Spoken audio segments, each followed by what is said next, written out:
আসসালামু আলাইকুম সুপ্রিয় শিক্ষার্থী বন্ধুরা, আশা করি আমরা সকলে মহান আল্লাহ তাআলার এক বিশেষ রহমতে ভালো রয়েছি।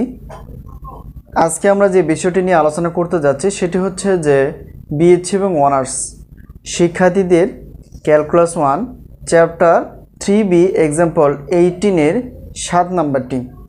তো এই প্রশ্নটাই তোমরা যে থাম্বনেলে দেখতে পেয়েছো সেটা আমাদের সাজেশনে রয়েছে। এই সাজেশন অনুযায়ী বা গুরুত্বপূর্ণ বিবেচনা অনুযায়ী আমরা এই ক্লাস টেস্টকে দেখার চেষ্টা করব।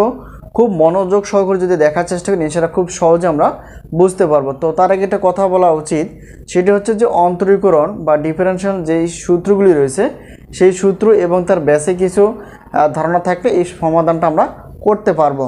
তো ইতিপূর্বে এরকম একটা প্রশ্ন ছিল, প্রশ্নটা হচ্ছে একটু খেয়াল করো এখানে। তো এই টাইপের প্রশ্নগুলো আমরা জানি যে সূত্র নিতে গেলে আমাদের লন নিয়ে কাজ করতে হয়।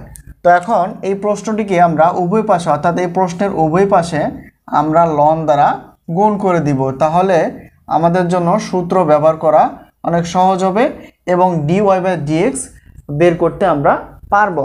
তো এখন দেখো এই যে কাজটা করলাম, আমরা শর্টকাটে লিখতে পারি উভয় পক্ষকে লন দ্বারা কি করি, গুণ করি মানে লন দ্বারা আমরা গুণ করলাম এই কারণেই সূত্র নেওয়ার জন্য বা সূত্র নেওয়ার জন্য। তো দেখো এখানে আমরা আগে থেকে জানি যে লনের যে হিসাবটা লনের আগে এবং উপরে যদি পাওয়ার আকার থাকে সেটা সামনে চলে যায়। তো এখন দেখো লন x এটা উপরে পাওয়ার হিসেবে আছে, এটা আমরা সামনে নিতে পারবো, অর্থাৎ লন x যা আছে তাই।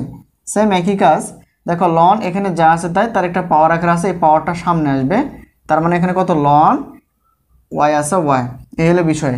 এখন যেহেতু আমাদের কি করতে হবে, dy/dx বের করতে হবে, তাহলে সেক্ষেত্রে আমাদের কাজ হচ্ছে যে উভয় পাশে আমরা অন্তরীকরণ করব, অর্থাৎ dy/dx এখানে y ln x যা রয়েছে। এখন এখানেও তাই আমরা x এর সাপেক্ষে অন্তরীকরণ করব, ঠিক আছে। এটা আমরা শর্টকাটে লিখতে পারি অন্তরীকরণ মানে অন্তরীকরণ করি আর কি, ঠিক আছে। যেহেতু আমাদের dy/dx আনতে হবে আমরা অন্তরীকরণ করব। তো অন্তরীকরণ করার ক্ষেত্রে আমাদের কিছু সূত্র লাগে।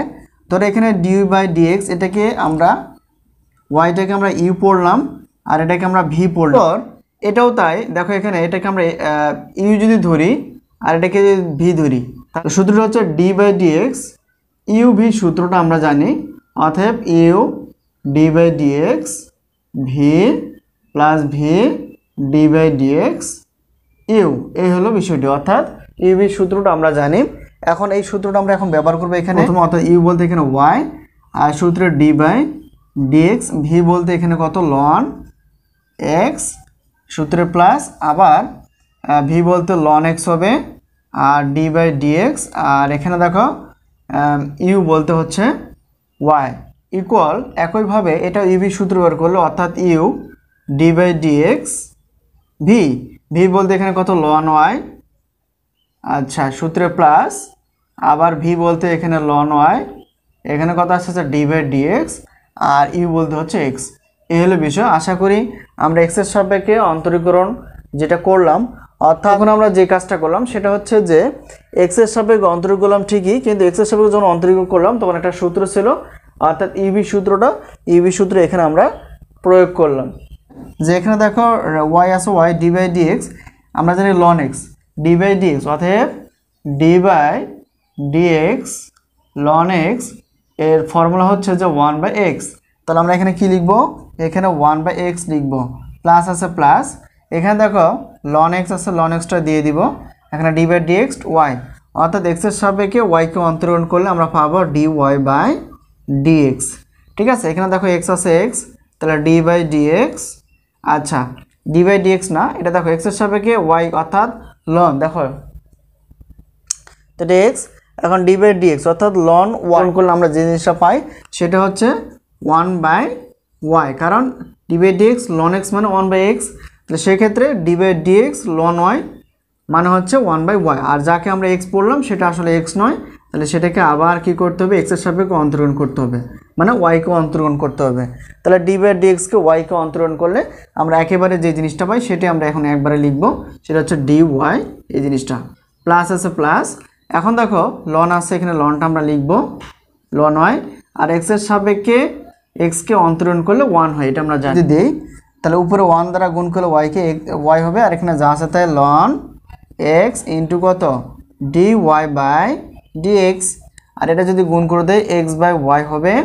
আর এখানে দেখো কি আছে, অর্থাৎ ডি ওয়াই বাই ডি এক্সকে আমরা আলাদা রাখলাম, এটা লন ওয়াইকে এটা যারা গুণ 1 দ্বারা গুণ করলে এটা হবে। আশা করি বিষয়টি এই পর্যন্ত ক্লিয়ার। এখন আমরা যে কাজটা করব সেটা হচ্ছে যে ডি ওয়াই বাই ডিএক্স, এটা যেহেতু বাম পাশে এবং ডান পাশে রয়েছে, তো যার মান বের করতে হয় সেটা আমরা বামে আনি। তো এটা এই যে পদ এবং এই পদটাকে আমরা বামে আনবো। অর্থাৎ দেখো এখানে কি আসে, তাহলে কত, অর্থাৎ ln X into D Y by D X, আর এখানে দেখো এটা গুণাকার আছে এবং এটা প্লাস আছে মাইনাস হবে, সাইড চেঞ্জ করলে এক্স বাই ওয়াই হবে ইন্টু কত D Y by dx, d Y by dx. এখন এখানে পাশে কি থাকে, লন ওয়াই থাকে, আর এটা দেখো প্লাস আছে এদিকে পার করলো মাইনাস, তাহলে কত ওয়াই বাই এক্স। আশা করি এই পর্যন্ত বিষয়টি ক্লিয়ার। শিক্ষিত বন্ধুরা, এখন দেখো যদি এটাকে আমরা একটা পদ মনে করি, এটাকে একটা পদ মনে করি, তাহলে দেখো এখানে ডি ওয়াই বাই ডিএক্স এবং এ পাশে ডি ওয়াই বাই ডিএক্স রয়েছে, তাহলে এখান থেকে আমরা d Y by dx common নিতে পারি, আর বাকিগুলো যে পাশে যেমন আছে সেই পাশে আমরা রেখে দেব। তো এখন এখানে দেখো এখানে যদি কমন নিই, অর্থাৎ ডি ওয়াই বাই ডিএক্স আমরা কমন নিলাম, নেওয়ার পর এখানে কি থাকে লন এক্স থাকে মাইনাস, এখানে থাকতেছে কি, এখানে থাকতেছে যে এক্স বাই ওয়াই, ঠিক আছে, অর্থাৎ d Y by dx common নিলাম। আমরা কি করতে পারি, দেখো এখানে ভগ্নাংশ আকারে আছে, তাহলে আমরা কি করতে পারি, লসাগু করতে পারি। অর্থাৎ দেখো এখানে লসাগু কত এক্স আসে, আর এখানে এটা হয়ে যায়, অর্থাৎ লন ওয়াই মাইনাস এটাকে এক্স কাটা হয়ে যায়, তাহলে এখানে থাকতেছে ওয়াই। আশা করি এই পর্যন্ত বিষয়টি ক্লিয়ার। প্রিয় শিক্ষার্থী বন্ধুরা, একটু দেখো এখানে ডি ওয়াই বাই ডিএক্স, তাহলে ডি ওয়াই বাই ডিএক্স এটা আমরা লিখবো, লেখার পর এখানে একটু কাজ আছে, এটা আমরা কি করব, এখন লসাগু করব। তো লসাগু কত ওয়াই হবে, আর এখানে কত লন এক্স থাকতেছে মাইনাস ওয়াই ওয়াই কাটা 1 থাকতেছে, আর এক্স দ্বারা গুণ করলে এটা হবে, এই হলো বিষয়। তো এখন দেখো দেখি x ln Y minus Y by x, এই হলো বিষয়। তো এখন যেহেতু ডি ওয়াই বাই ডিএক্স বের করতে হবে, তাহলে ডি ওয়াই বাই ডিএক্সকে আমরা বামে রাখবো, আর এটা কি ছিল, এটাকে গুণ আকারে আছে, এটা ওইদিকে ভাগ হয়ে যাবে, ডি ওয়াই বাই ডিএক্সটা রেখে দিলাম, আর এই পাশে কি আছে, অতএব x ln Y minus Y by কত এক্স, ঠিক আছে। তাহলে এই যে জায়গাটা দেখো একটু গুণ আকার আছে, তো গুণ থাকলে আমরা জানি ওই পাশে গেলে ভাগ হয়, আর ভাগ হওয়ার পর উল্টে যায়, মানে এখানে দেখো এখানে আমরা আপাতত ভাগ লিখব, ভাগ লেখার পর এখানে কত আসে, ওয়াই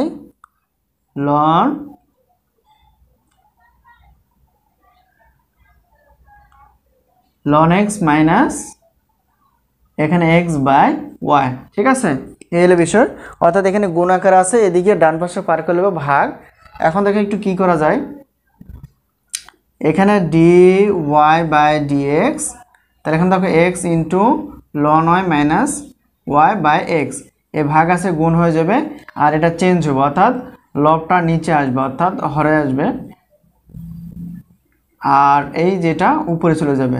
তাহলে দেখো যদি কাটাকাটি হয়তো কাটবো, নাহলে কাটার কোনো প্রয়োজন নেই, যেহেতু কাটাকাটি যায় না আমরা কাটবো না। তাহলে ডি ওয়াই বাই ডিএক্স, তাহলে এখন দেখো উপরেরটা উপরে গুণ করে দেবো, আর নিচেরটাকে নিচে গুণ করে দেবো, তাহলে ওয়াই ইন্টু এখানে x ln Y minus y. একইভাবে এখানে দেখো এটাও কাটাকাটি যায় না, তাই এখানে y into ln x minus x. তোমরা বুঝতে পেরে গেছো। ক্লাসটি যদি কোনো জায়গায় বিন্দু বুঝতে অসুবিধা অবশ্যই কমেন্টসে লেখার চেষ্টা করবা। সকলকে ক্লাস দেখার আমন্ত্রণ জানিয়ে এবং সাজেশন নেওয়ার আমন্ত্রণ জানিয়ে শেষ করছি। আবারও দেখা হবে পরবর্তী ক্লাসে। তো সেই পর্যন্ত ভালো থেকো। আল্লাহ হাফেজ।